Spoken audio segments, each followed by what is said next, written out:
Guys, welcome to EWS sir, it's mean English with Shyam. तो ये series मैं start कर चुका हूँ और ऑलरेडी मैं इसकी 3 क्लासें ले चुका हूँ। तो स्पॉटिंग एरर की सीरीज है और इसको पूरा देखना है आपको।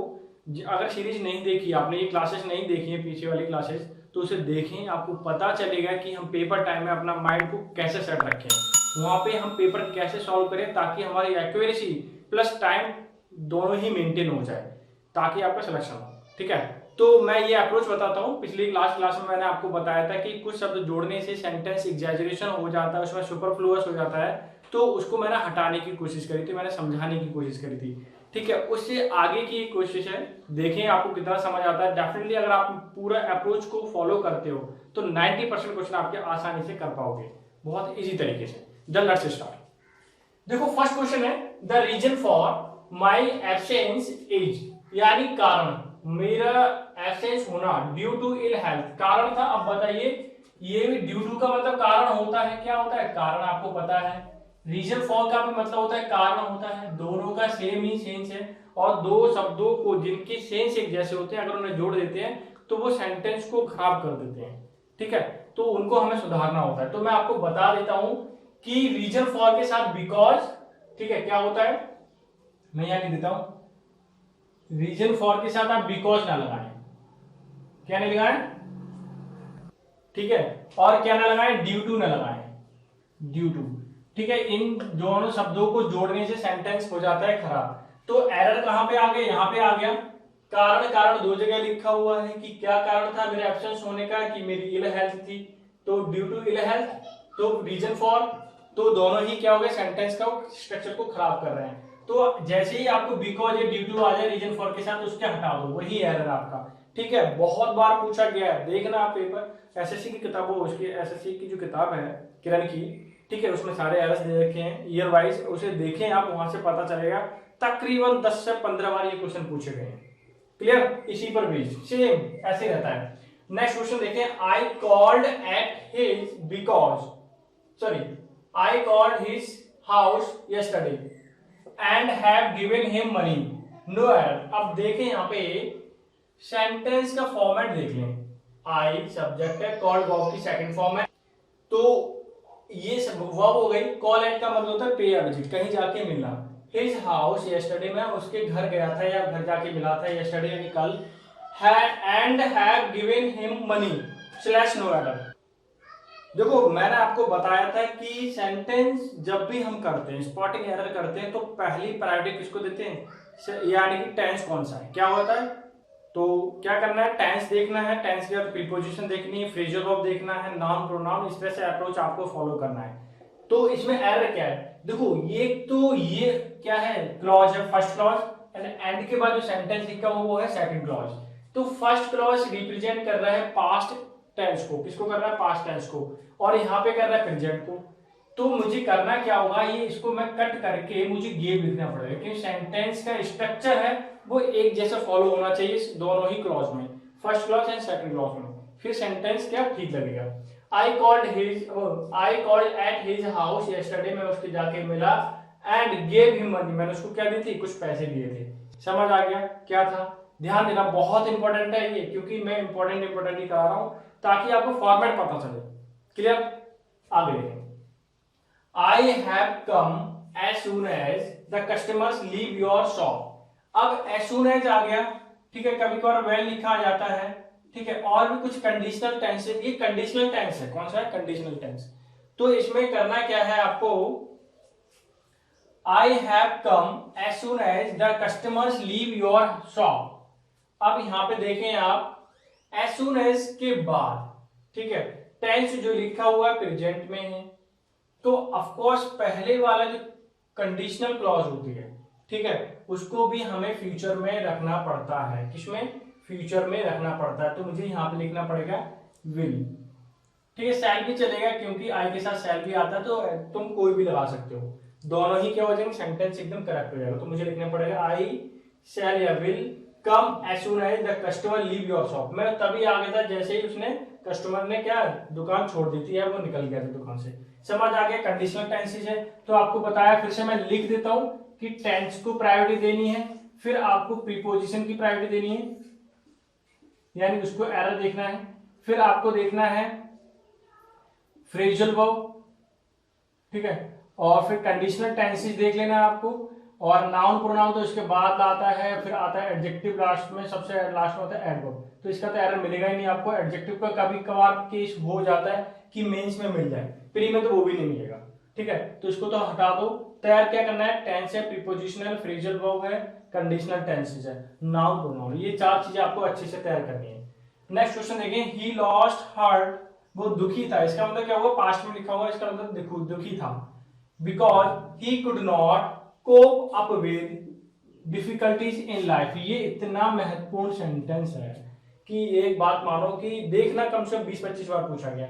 कोप अप नहीं होता है, कोप विद होता है, और इसका मतलब होता है मैनेज करना या फेस करना। क्या होता है, मैनेज करना या फेस करना। तो ये देखिए, वो दुखी था, यानी ही लॉस्ट हर्ट बिकॉज, क्योंकि he could not cope with difficulties in life, उसने अपने जीवन में आने वाली समस्याओं को मैनेज नहीं कर पाया था, इसलिए क्या था, दुखी था। समझ आ गया, बहुत इंपॉर्टेंट क्वेश्चन है ये, जितने भी कुछ टेंस में करा रहा हूं बहुत इंपॉर्टेंट है। अब देखते हैं क्वेश्चन नंबर 5। देखो ये जो 4 क्वेश्चन है बहुत इंपॉर्टेंट है, आप देख ले, नोट बना ले अपना, लिखते जाए, आपको पता चलेगा पेपर टाइम में जब दोगे ना तब पता चलेगा कि कितने क्वेश्चन है। पेरेंट्स यूजुअली कभी अगर कोई वर्ड आ जाए, यूजुअली आ जाए, यूजुअल आ जाए, इसका मतलब होता है सामान्य तौर पर, और ये बताना चाहता है कि जो प्रेजेंट की अभी सिचुएशन है वो क्या चल रही है, ठीक है। तो इसका मतलब हो गया कि मेरा टेंस कैसा होना चाहिए, प्रेजेंट में होना चाहिए। हिज पेरेंट्स यूजुअली स्पेंट तो वही वर्ब की सेकंड फॉर्म है, क्यों है, क्योंकि यहाँ पे आपके ऑक्सिलरी वर्ब नहीं है। अगर इज, आर, एम, वाज, वर, ठीक है, ये ऑक्सिलरी वर्ब जब भी आती है तो उसके बाद हमेशा V3 यानी वर्ब की थर्ड फॉर्म लिखी आती है, बट ऐसा नहीं है। इसका मतलब ये पास्ट इंडेफिनिट हो गया, वर्ब की सेकंड फॉर्म है। इज इट क्लियर, पहचानने का तरीका। देयर समर इन ऊटी, उनका जो तरीका था सामान्य तौर पर क्या था, वो गर्मी कहाँ बिताते थे, ऊटी में बिताते। But this year they are spending it in Darjeeling, वो अभी कहाँ अपना रहे हैं, मतलब कहाँ जाते हैं वो, अभी दार्जिलिंग में, ठीक है, दार्जिलिंग में अपनी छुट्टियां बिता रहे हैं। तो यूजुअली के साथ हमें क्या लिखना है, स्पेंड लिखना है, ना कि स्पेंड। तो एरर आ गया इसमें, तो मैं डी लिख दूं, सेंटेंस एकदम करेक्ट हो जाएगा। पहचानने का तरीका है, देखो मैं आपको रिकमेंड करता हूं कि आप द हिंदू जो मैं पढ़ाता हूं सुबह के टाइम, उसे देखें आप, ठीक है, उसे पढ़ें, उसका नोट बनाएं, वोकैबुलरी वहां से सीखें, ग्रामर वहां से सीखें, मैं सब कुछ बताता हूँ, बहुत इंपॉर्टेंट है, आपको कुछ पढ़ने की जरूरत नहीं है।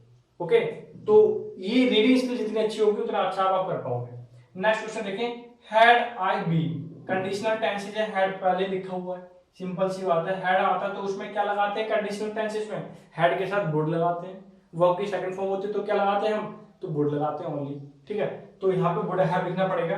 Had I been in my brother's, ठीक है, had I been in my brother's position, ठीक है, जो पोजीशन थी उनके भाइयों में, ठीक है, I would have refused the offer, मैंने जो उस पोजीशन को, जो ऑफर था, मैंने उसको क्या कर दिया, रिफ्यूज कर दिया। तो हेड के साथ हमेशा वुड हैव आता है, इतना ही देखना है, ज्यादा देखना ही नहीं, ऐसे से पूछेगा नहीं। हेड के साथ क्या आता है, वुड हैव आता है, सेंटेंस एकदम करेक्ट है, यानी कि नो एरर है।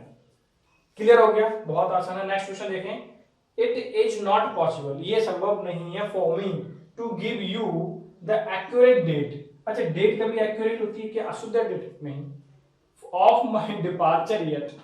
अब ये सेंटेंस जो लिखा हुआ है प्रेजेंट में है, इट के बाद एज है, नॉट पॉसिबल, ठीक है, फॉर मी सेंटेंस हो गया, कवर इन्फिनिटी से स्टार्ट कर दिया, to give you the accurate date. देखो एग्जैक्ट डेट होती है, एक्यूरेट डेट कभी नहीं होती, ये सेंटेंस ही वर्ड ही गलत यूज किया, यानी प्लेसमेंट इसकी क्या है, गलत है। तो मैं यहाँ पे क्या लिख देता हूं, एग्जैक्ट डेट, यानी करेक्ट डेट क्या है, आप करेक्ट लिख दे तब भी सही है, ठीक है, या एग्जेक्टिव वर्ड यहाँ पे अप्रोप्रिएट है, और तो ये तो इनअप्रोप्रिएट है। एक्यूरेट का मतलब शुद्धता के लिए एक्यूरेट लगता है, ठीक है, ऑफ माई डिपार्चर येट। तो ये जो एक ऐसा आपका क्वेश्चन था, ये वाला क्वेश्चन, कि आपकी रीडिंग स्किल ज्यादा अच्छी है, आपने द हिंदू ज्यादा पढ़ा तो डेफिनेटली आप उसे अच्छा कर पाओगे, अगर नहीं पढ़ा तो नहीं कर पाओगे। तो हमेशा रिकमेंड ही किया था, इसलिए मैं रिकमेंड करता हूँ। सुबह जो मैं पढ़ाता हूँ, अभी ब्रेक है, बट 2-1 दिन में 1 तारीख से डेफिनेटली मैं क्लास लेने वाला हूँ, और डेली आपका द हिंदू बताऊंगा, वोकैबुलरी आप देखें आप, ठीक है, जितने भी मेरे सोशल अकाउंट है सोशल मीडिया के, उसमें जाए और वहाँ पे मुझे फॉलो करें, जैसे इंस्टाग्राम है, फेसबुक है, फेसबुक पे पेज बना रखा है मैंने, EWSR वाला, तो वहाँ जाके फॉलो करें, सारी चीज़ मिलने वाली है। टेलीग्राम चैनल पर लिंक जाए, लिंक नीचे दे दूंगा, उसे जाकर के जरूर ज्वाइन करें, वहाँ पे आपको PDF मिलती है। ओके, नेक्स्ट क्वेश्चन है, my friends actual job involves a lot of administration. देखो लॉट ऑफ होता है, लॉट ऑफ का मतलब अधिक होता है, एडमिनिस्ट्रेशन जिसको हम काउंट नहीं कर सकते वहां पे लॉट ऑफ का यूज करते हैं। माय फ्रेंड्स एक्चुअल जॉब, अच्छा जॉब का मतलब क्या होता है? जॉब का मतलब होता है वर्क, या मैं रिस्पॉन्सिबिलिटी लिख सकता हूं।